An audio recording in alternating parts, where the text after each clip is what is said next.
Welcome back to Roughing the Pod. Tragedy. God, man. Mostly tragedy, if we're being honest, because It was a lose-lose. Broncos won, But they lost. But we lost Bo Nix. Yeah.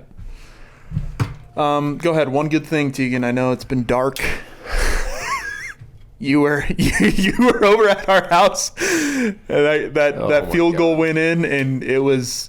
I mean, you were shouting.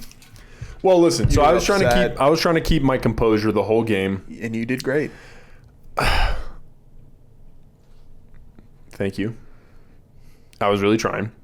And then, because I want to be able to, like, I don't want to dog on them during the game so that I can feel better about a loss. You know what I mean? That was an emotional game. An emotional game. And then that field goal happens, and the way that last drive happened and everything that the ending of that game was. Yeah, I yelled a couple times. I had to let it out a little bit. And really, I was yelling that it's every effing year. Yeah, that's what I remember. Every effing year. I think I said something about 53 penalty yards on the last drive for the Broncos. Just every year. But we'll dive into that. So, sure. One good thing. It was my birthday since we last put out an episode. That really comes with one bad thing too, though, because now I'm on my own insurance, and I'm really kind of becoming an adult. Yeah, which is scary. I mean, it is, but it's not. You just kind of keep winging it. I know. Yeah, wheels keep rolling. But yeah, so I'm a year older, wiser, more finely aged, you might say. Had a really good birthday dinner. Yeah, and probably my one good thing. How about you? One good thing. It is my wife and I's anniversary, our dating anniversary today. As we're important recording. distinction there. And now your wife. Yes. Well, see, and it's like, do you go off of like when you were married? Like, I think that's what you're supposed to do. I think so. But it's like we started dating. It's been 6 years today that we Congrats. were dating. Yeah, thank you. So after this, I'm picking up Domino's. Shout out. Mm-hmm. Domino's, if you want to sponsor us. Take anything we can get. Hang our line. Yeah, gonna pick up Domino's. Sam and I are gonna have ourselves a night. We've been watching this TV show called The Traitors. I know we've told you Yes. to check it out. And we also started His and Hers on Netflix. So good. Yeah, it's so good. So good. Me and Lauren finished John it. Bernthal is really good. Really good. What's her name? What's the actress's name? She's in Creed. That we looked her up. Yeah. I was like, why is she so familiar? She's also in the Marvel universe, in like the Thor movies or whatever. Oh, she is. She's like the like Valkyrie or something. I don't know. Tessa Thompson, I think, is her name. Yeah, I think you're right. Her character in that show, me and Lauren absolutely hate. Oh, I absolutely hate. I'm one episode in, and I'm hate like, her. I hate this girl. Hate her. She is terrible. She sucks, dude. Yeah, it doesn't get better. Okay. Yeah, so just kind of give you a lay. I'm like hate watching. Yeah. Yeah. Okay. Yeah. Well, No, but the show, phenomenal. Yeah. Really, really good. Me and Lauren have been all about the like murder mystery shows. yeah. Totally in our alley. Did you guys watch the new Knives Out movie? Yeah, we did. The, Lauren didn't love it. Dead Man Walking or something like that. like that. I thought it was good. I thought it was good. I honestly, like, my opinion is that the first Knives Out is the best one. Oh, absolutely. Second is the second best, and third is probably the third best. The second and the third are Those two, yeah, they're close for me. They're probably like interchangeable, they're close. but I will say the entire time in the third one that we just watched, I knew from the beginning. I was like, it's that crazy. I'm not gonna spoil it for anybody, but it's that crazy old lady. I'm gonna be totally honest with you. Totally forgot the entire plot line of that movie. Absolutely, you did. Yeah, so it is going. All right. Well, yeah. So Anyway, that's my one good thing. And Sam and I are both off work tomorrow, so like we can kind of stay up late and like watch our shows, dude. You know, You guys are gonna crank. You should honestly crank through His and Hers tonight. That entire thing. It's only 6 episodes. Yeah, but that's still like 6 hours. Well, you got 5 now. Right. I guess that's a lot. Right. I guess it's a lot. Right. I guess that's a lot. But like, you can get a decent chunk of the way through there. Yeah, we'll see. It's really, really good. Yeah. So yeah, Shall we? I mean, honestly, life is good. Like Life is good, you know, and that's what I've told myself a lot this week. You know, listen, every year the Bills rip my heart out in the league. Really, I don't blame the Bills a whole lot. Yeah, they deserve some blame, but the league rips my heart out every year. Sure. Just this game, you know. Yeah. Every year, but is to have had and lost better than not having at all? Yes, I'm gonna tell you. Yeah. You'd rather be a Bills fan than like a Raiders fan. Yeah. Sorry, Aaron. Who could that be? Yes. You know, and I'm thankful for Lauren that I get to come home to her. Mm-hmm. And like, you know. Grounding. Yeah, exactly. Good things in my life. Well, shall we? So we're gonna try to make this a quick episode. We're gonna try to make this at this point we're gonna have to rip through this. Yeah, and we are. I mean, so okay. We're gonna start Bills Broncos. There's a lot to talk about with this game. A lot to talk about. Really, one thing that I want to get off rip. I hate the narrative going into the game and really into the whole playoffs with this Bills team about how if they don't get it done this year because there's no Mahomes, and I know we talked about this already. Yep. But the narrative keeps popping up, and now that they've lost and they're out of it, I know that the narrative is now like couldn't get it done even without all these guys, and it's like, dude, we can't do this. We can't do this. It's not a 1v1 game. Those teams were not good enough to make it, you know? Yeah. And Josh beat them in the regular season. And let's be real, this Bills team, we've said it this whole time. This is the worst Bills team I've seen in the playoffs. This is how I feel about like LeBron James. Yes. Like when LeBron was dragging that trash-ass Cleveland team to the fucking finals every year. Every year, yeah. And it's like, no wonder he had to leave Cleveland. Like, yeah. I know. I mean, I told you earlier, like it does help. Like honestly, this whole Josh Allen situation does make me sympathize more with you as a Josh or as a LeBron fan. Thank you. Finally, God. Well, that's not me. That's not me saying that he's the GOAT. Okay, because Nikola Jokic is now the GOAT. Yeah, low key, actually. Give him a couple more years. Listen, bro, I'm not gonna be that like guy that's like stuck in his ways. Like, no, LeBron is the GOAT. Like my whole life. if Jokic, like, he might. If somebody comes along and blows my socks off, like Jokic is doing. Yeah. And I'm not. This is not even as a Denver guy. Okay, we're getting off track. Yeah, totally. Sorry. Go ahead. Okay, so just wanted to get that like little disclaimer out of the way. The narratives surrounding the game and the Bills in the playoffs this year. Hate, right? Let's be more mature than that. Right. And I also think that just detracts from the Bills and Josh. And I don't love it. Getting to the game though, a lot to talk about in the game. And really, like, honestly, as a Bills fan on this side, right? So many mistakes in that game that cost them that game. Like I went down and I'm like on the CBS website going drive by drive, play by play, looking at everything that happened, right? There are so many opportunities within that football game that were missed, right? And I just go down like from the first turnover, right? The James Cook fumble. At that point in the game, you're going down and driving to, let's be honest, like likely take a 14-3 lead. Right, like, and even the field goal at the start of the game, Larry Ogunjobi, who had offseason signing, hasn't played a whole lot this year, injury, whatever, offsides penalty, like Denver. Luckily, they are able to keep him out of the end zone, but that type of thing, right? Penalty and mistake on the first drive. They recover, 7-3 football game. James Cook fumble. Now you're gifting a possession to the Broncos when you could have extended that lead and been in a much more comfortable situation. That's a killer, right? leads.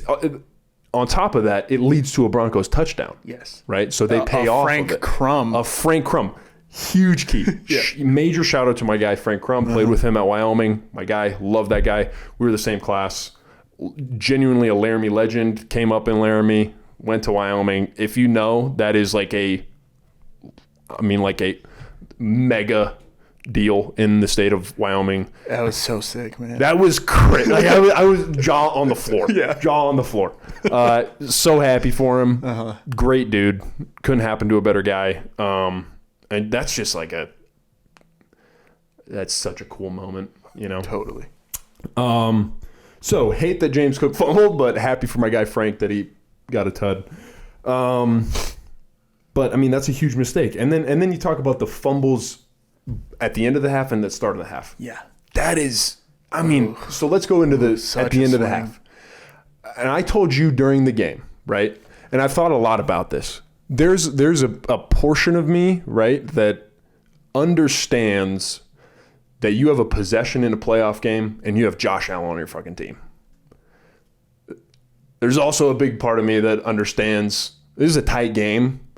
Don't be stupid, you know? And I think hindsight being what it is, right? With the way that it turned out, we can sit here and be incredibly critical of it.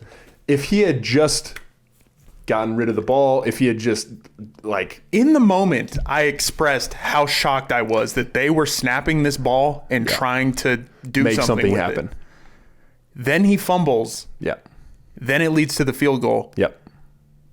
In my head, you have no timeouts. I know that you just saw Jacksonville do it to you the week before, but you have no timeouts.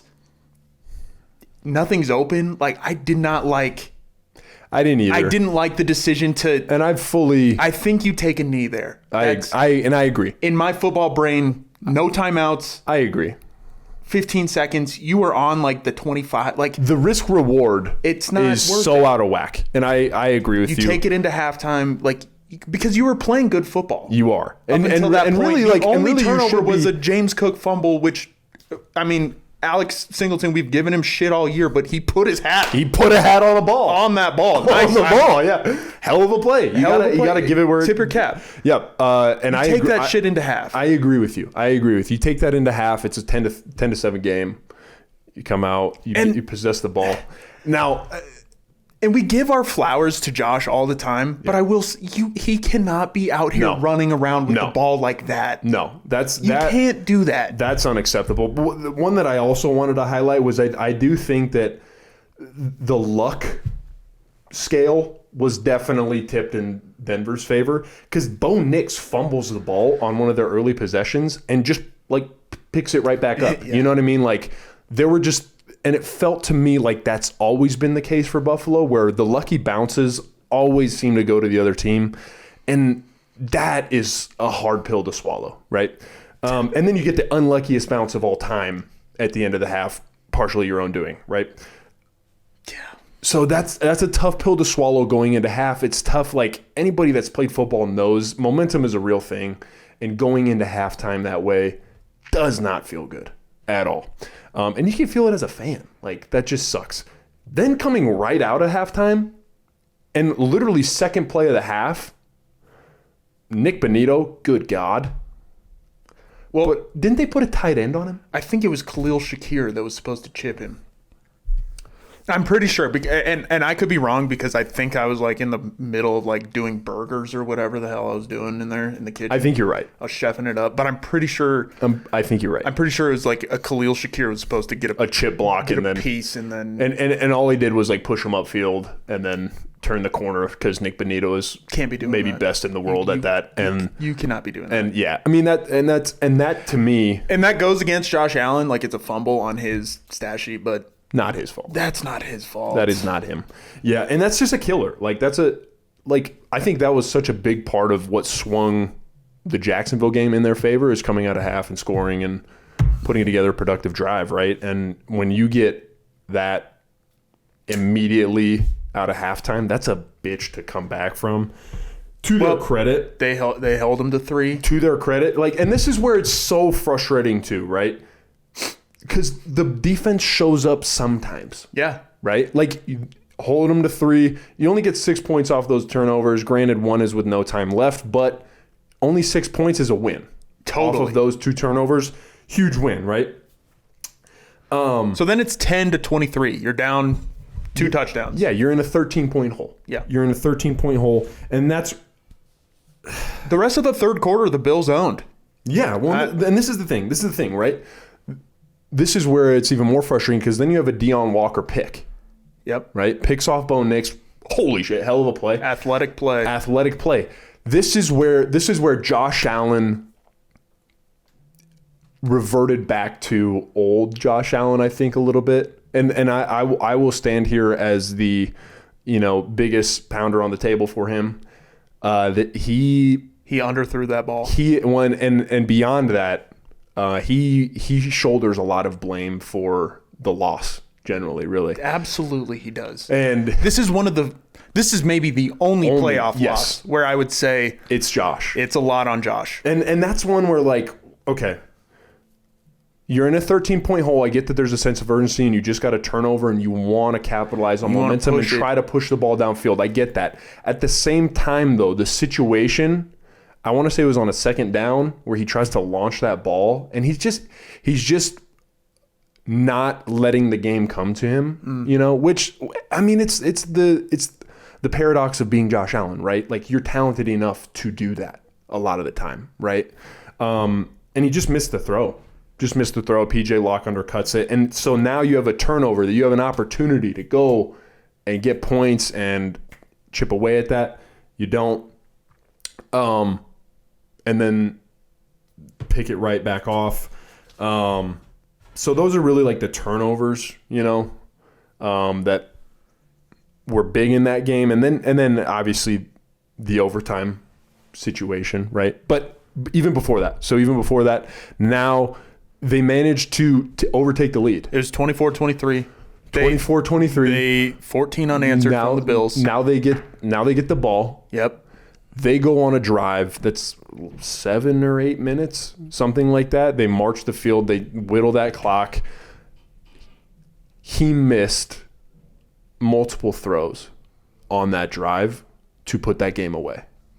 Yeah, well, okay, so Denver went up on a Marvin Mims touchdown, a beautiful ball. But he dirted the screen to Shakir in the red zone. Right.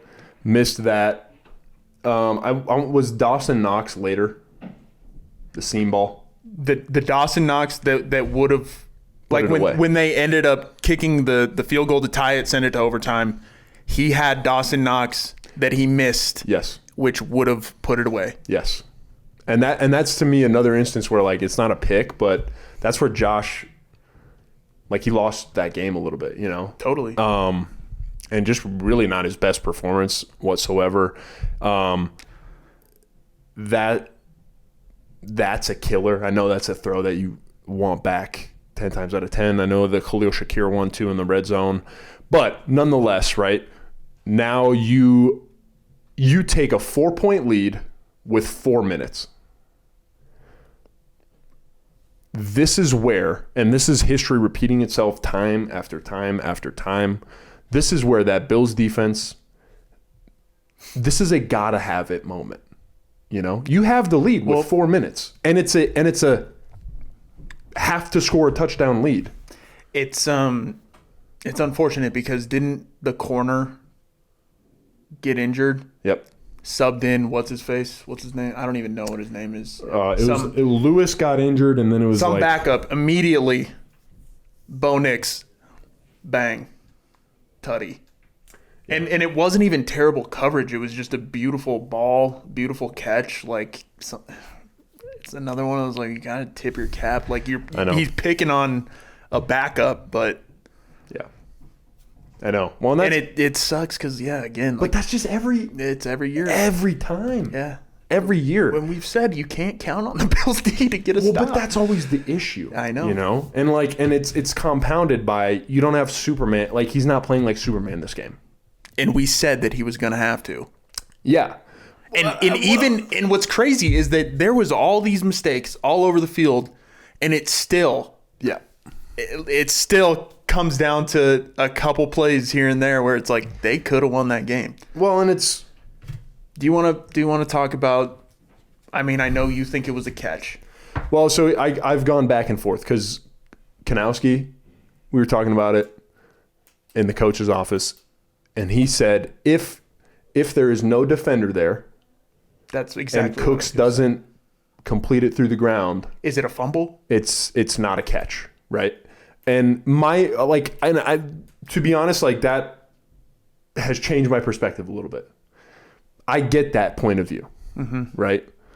I can understand where you would say that, and that makes sense to me. At the same time, that's not the reality of the situation, right? It's not a situation where there is no defender and he doesn't complete it through the ground. The reality is the defender pulls it away from him on the ground. So now it becomes a question of, does that constitute not controlling it through the ground, you know? And I know people have said that they think he bobbled that ball. I would encourage you to go and watch really closely. To me, what happens is there are 2 red gloves on the ball. That's Brandon Cooks' gloves. He's going to the ground. McMillan doesn't even have a hand on the football initially. He's got it like on Cooks' arm, and then it shifts onto the ball like as they go to the ground. Cooks has 2 hands, and then as they go to the ground, his bottom hand shifts on the ball, but the ball doesn't move, in my estimation. To me, that is complete control and possession to and through the ground, right? And then McMillan rips it off of him on the ground. And I think a lot of the body language following the play plays into how that was officiated, you know, like Cooks laying down, not like really making a fuss about it. McMillan running away with the ball and it's big cinematic moment. Like, I can see it both ways is what I'm saying. I can too. Ultimately, as much as it sucks, and I had 2 dogs in the fight. I wanted Josh Allen to go and win a Super Bowl more than almost anything. I also am a Denver Broncos fan, like obviously. Like, I know. And so either way that game played out, I was going to be extremely upset and extremely happy. Now, I was wearing all my Bronco stuff, and, you know, of course. That play, to me, the only thing that I think they got wrong is they didn't take more time. That is a major. That was my only issue with it. Ultimately, I do agree with the call. And I know that that's going to be debated till the end of time. Well, I also think that's like on top of the play itself. The issue that I have with it is the way that it was handled in the moment, right? Like literally highest stakes possible. You're in an overtime game. New York is supposed to look at it. They did, right? And I guess they deemed it not. But to have the head official of that football game not even go under the hood, not even take a look at it. Yeah, I mean, and when you're given another opportunity to, when McDermott calls a timeout and you still don't go look at it. Yeah. That to me is crazy. Yeah. That to me is like... I mean, it's valid for Buffalo fans to be upset. I also think it's valid for Broncos fans to be like, that's a pick. And, you know... This is the thing, though. It's going to be... There is no consensus. And I think that is just an extremely rare and difficult play to referee. Straight up. I mean, and it's so bang bang, and I know that like people like to freeze frame it and like still shot it and like look, ball, knee, ground, like. But when I get that, get that, and I get the ruling on the field. Like I understand the ruling on the field being an interception. It's just I understand the ruling on the field being an interception because no human would have ruled that a catch. Right. The defender is up running with the ball. Yeah. The offensive player's on the ground. Like. I get that. The optics of that and the way that the play happened, so bang bang, obviously. I think if you go review that play, there's a good chance they go the other way with that. Yeah. You know what I mean? Here's where I disagree with a lot of people is like the next night the Devontae Adams play. Did you see that one too? No. So Devontae catches a ball, and it gets ripped away from him. His knee hits the ground, but they rule it a catch. And a lot of people are like, how is this? And like comparing the two things. And to me, it's like, I think people are looking to be outraged sometimes.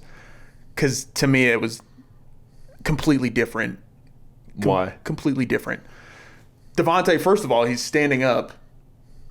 He takes like at least 2-3 steps. He's got Football the ball. move. Right. And then like knee is on the ground. Ball is out. And they call it a catch. And a lot of people are like, how is this any different from... And sometimes I'm just like, people... Well, but you can also understand, like... I get the outrage. Like, I get it. And I know that we don't see eye to eye on that play. Yeah. Which is fine. The cherry on top of all of it, though, is that this is what happens every year to the Bills. I know. Like, if this was the first time that a controversial call had played a role in their season fucking ending, then I would be like, damn, that really fucking sucks, and maybe I disagree. But when every year... I wrote this down. I want to know what fucking Terry Pegula did. I want to know what Brandon Beane did. I want to know what Sean McDermott did to the officials and to the league however many years ago, because when every fucking year it's the same thing, and this is why I said it at the end of the game, like I said, if it was an isolated instance where, this year, right, it was a controversial thing and like, but every year the Bills get screwed this way. Here's the other thing about it, though. Yes, that call was huge, and it certainly influenced probably the way that game ended up, which sucks. But we've said the Bills, honestly, they didn't play well enough through the first 4 quarters of the game. No. And I agree. And if we're gonna go back and forth on calls, there is a holding in the end zone. I know. That could have ended it before all this shit. And maybe we would still have Bo Nix heading into championship weekend. So we could go back and forth. And then the 2 pass interferences. I just want to get to this real quick. In my opinion, first one, bullshit. Should not have been called. Bullshit. Joey Bosa on that same play. What the fuck are you doing? Moron. I know. Absolute moron. Because that PI, not PI. Yep. But they're getting that 15-yard penalty regardless. Well, yes, but it helps that it's a spot penalty and not a 15. It was, 17 instead of 15? I don't know. So, but I get your point. You see what I'm saying? Yes. The second one, I think that is PI. And I know that the narrative is 57 fucking penalty yards on the last drive. But at the same time, that second one, to me, it's hard. Well, here's also the issue, though. Here's also, I think, where a lot of that frustration comes from. All game, you have been letting the guys play. All game. Sure. Every drive, it's been, and all game, we're not throwing pass interference flags. We're not throwing none of it, right? And then all of a sudden, Denver has a chance to go win this, and now we get flag happy, and we're going to throw consecutive pass interference calls, and we're going to give them all of this yardage to get into field goal range. I understand. And that's true. I understand. The first one is bullshit. That second one was almost too blatant not to call, in my opinion. And I get that we've been letting them play all game. At the same time, like I said, there was probably a lot of holding calls on that Bills O-line that could have been thrown. So, but okay, just a little caveat. You and I both know as trench players, there's holding on every fucking play. There's holding on every play. Whether or not they throw it is up to the official crew that week. You know what I mean? Yeah. That's my only thing where yes, the situation is incredibly heightened and it's in the end zone and it's fucking overtime and it could end the game. Every play that happens. So if we're, I get it, I will agree, right? That's the reality, and I also can I don't know. is it better to end the game on the pass interference flags into the field goal range and then kick the field goal, or is it worse to end the game on a holding call that's a safety in overtime and first points? You know what I mean? Yeah. My issue is that, one, I think the officiating was one-sided, and particularly in the moments that mattered, right? And then two, like, I understand the narrative about, like, Josh turned the ball over too many times to win that game, and I agree. Like we've said already, he lost them that game. And I hate, God, it, like, kills a part of me. It kills me to say it. To say that out loud and put blame on him. And I'm with you. That is literally the first playoff game in his career where I can say that. Yeah. At the same time, you have an opportunity still to win that game. That's where the issue is, right? Like, so if we want to sit there and say, like, well, you can win, I get it, and I agree, but at the same time, the context of this, like, absent of the turnovers, you still have a chance to go win that game. I don't know. Yeah. It also, sucks. like, It's outside of all of that, maybe if Brandon Cooks wasn't your fucking best wide receiver, or Khalil Shakir, but you know what I'm saying? Yeah, no, and we'll get to, so we're going to film another episode right after this, and we'll talk about, God, the Bills, the mess that they are in right now. It's insane. But real quick, just to put a bow on this game, because I think that a lot of the media narrative has been about the reffing and the interception, the catch, the Bills once again faltering. But I don't feel like anybody has given Bo Nix enough flowers for what he did. I really think that he played. He did. He played his ass off, and he played such a great game. And then, absent of the Deion Walker pick, like, about as good as you can get. And he should have had another touchdown to Lil Jordan Humphrey to start the game. So yeah, I think I am with you there. Like, I was very impressed and very, like, just proud of, Yeah, and really in the moment that you needed it the most, and he's been a clutch player his entire career, and we had talked about how he needed to be that guy for all four quarters, because I think a lot of the year he's been that guy only in the fourth quarter, and has played pretty average to bad football for a lot of the games that Denver's played. He was that guy for all four quarters. And truthfully, he outdueled Josh Allen. Yeah. On Saturday. Yeah.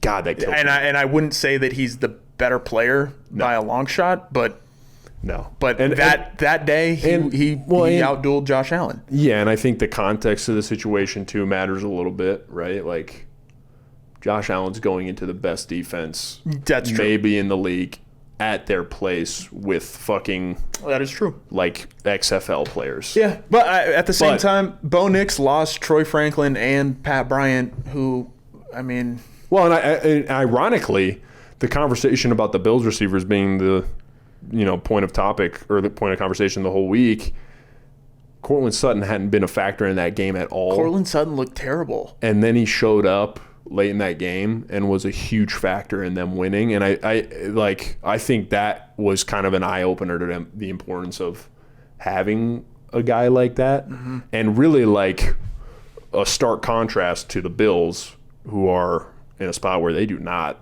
have that at all. So yeah. All right. Wrap this episode up real quick. Heading into the AFC Championship now, we got the Denver Broncos and the New England Patriots. It's back to the basics. Give me your prediction. Who you think advances? I think the Broncos advance. Really? I truly do. And maybe that's wishful thinking. But truthfully, I have not been super impressed with the Patriots throughout this playoff run. Like, they beat a Chargers team who is not that good, to be honest with you. Frankly, bad. Like, their defense, I think, is well prepared. I think Minter, that's a guy who I'm kind of, like, we'll talk about the next episode, Bills, what they should do. But he's a name I'd bring up. So, yeah, I mean, the Chargers' defense is fine, but not an impressive squad. Patriots, I think they should have beat them by more than they did. I mean, it was like they put up like 16. It was like well, 16 and also like Drake May's anointed as the savior when he had like a below average game, and like you compare him versus Josh Allen and Bo Nix, and it's like, and then he plays this Houston team and he gets a CJ Stroud, and I picked the Texans to win. I didn't know that CJ Stroud was going to throw 4 fucking interceptions in the first half. Yeah, he's going to be a fucking I was literally, it was halftime, and I talk about a quarterback losing the game. Before even the broadcast had said anything about Davis Mills, I had turned to Sam and I was like, I think they should put Davis Mills in this football game. Like I mean, this is terrible. Yeah, Davis Mills was undefeated with this Texans team when he filled in. Yeah, that was bad. And I don't feel any type of way about CJ Stroud. I feel like he's a fine guy, but ever since he tried to like son Caleb Williams, he's been, you gonna be a great quarterback in this league, little bro. Yeah, he's like, hey, look at me. Yeah, listen. He's been in the league a whole year. Yeah, I'm like, chill the hell out. Puka should have been offensive rookie of the year.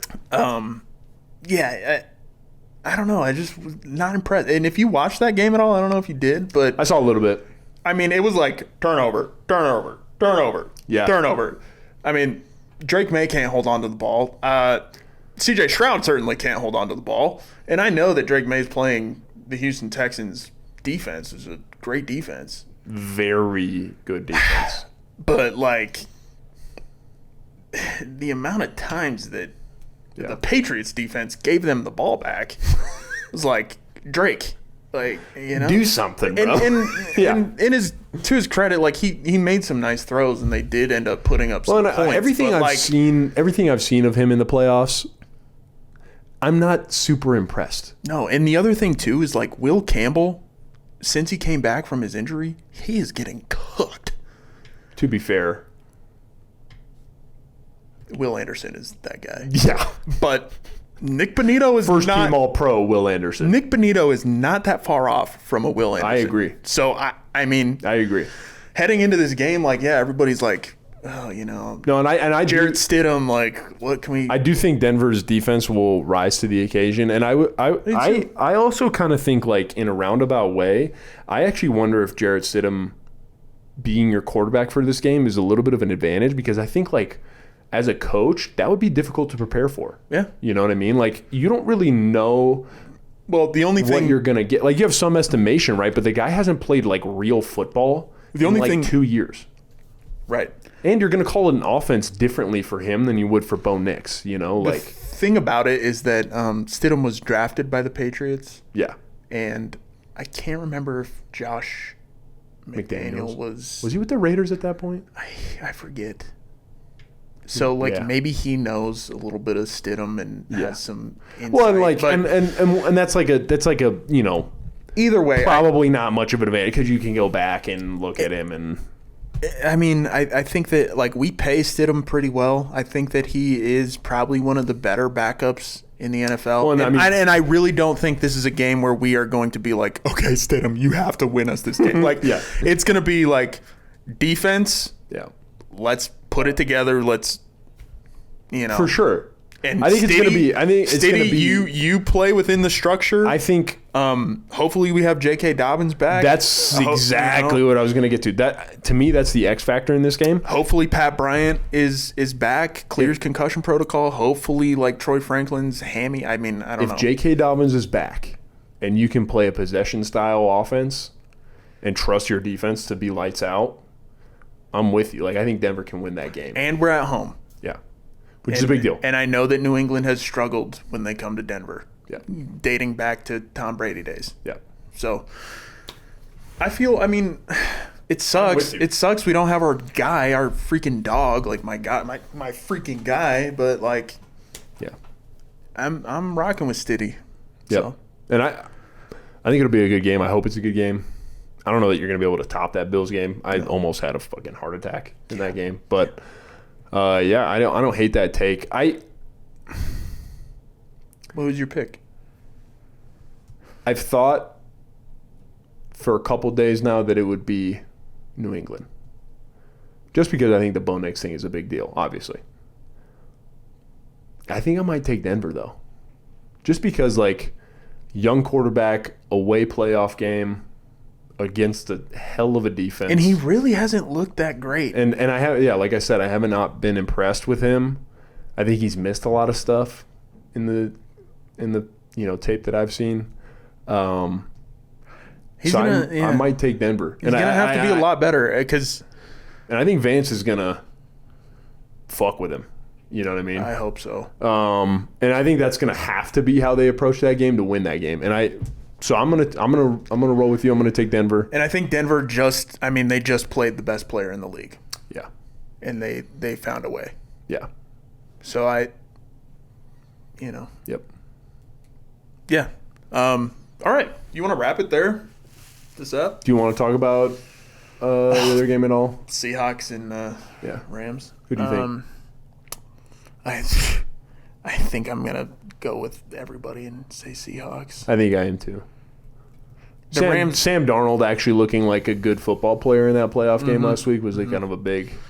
It's a pretty beat up Niners team, so I agree, but at the same time, it was kind of like him not laying an egg was like the Niners were due, kind of. Oh, absolutely. Like it was like, somebody please kill us. We don't have George Kittle anymore. We don't have fucking Nick Bosa. Put us out of our misery. Like we were like a dead man walking. Like somebody. I agree, but nonetheless, like to see him play good football in the playoffs is like reassuring. Sure, but they start the game with a 99-yard kick return touchdown. Like. You start rolling like that, it's pretty easy to go out there and fucking string it together. Yeah. I do think that Charbonnet tearing his ACL, and this is not even me as a Charbonnet owner in Dynasty fantasy football. Look, unbiased here. But I do think that shut up, Tegan. I think that does play a role. So your ownership of him on your Dynasty team is not weighing into this? Not whatsoever. Not even heartbroken. Not even broken up about it. He wasn't even a big piece of my 2026 run. Contributor. But no, I do because I think that him and hell of a two-headed. Yeah. And people hate it fantasy wise because they're like, just give Kenneth Walker the work, and it's like the reason Kenneth Walker has stayed healthy this year is because they haven't given him all the work. So would you rather have him? I think that's going to be a really good game. I think Sean McVay is going to come with his best stuff against Mike McDonald, who's going to come with his best stuff. That's going to be a hell of a matchup. It's kind of like a meeting of the minds. Yeah, and that's going to be sweet to watch. You got defense, offense. Yeah.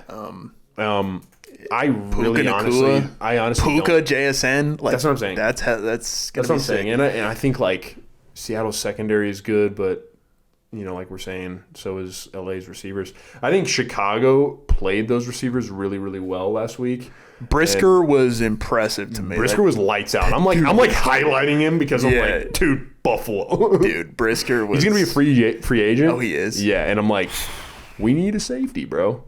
Yeah, get Jordan Poyer's old ass. 34-year-old Jordan Poyer. Get him back with Aaron Rodgers doing ayahuasca or whatever the hell. Darkness retreat. Yeah, I don't know. Yeah, so I think.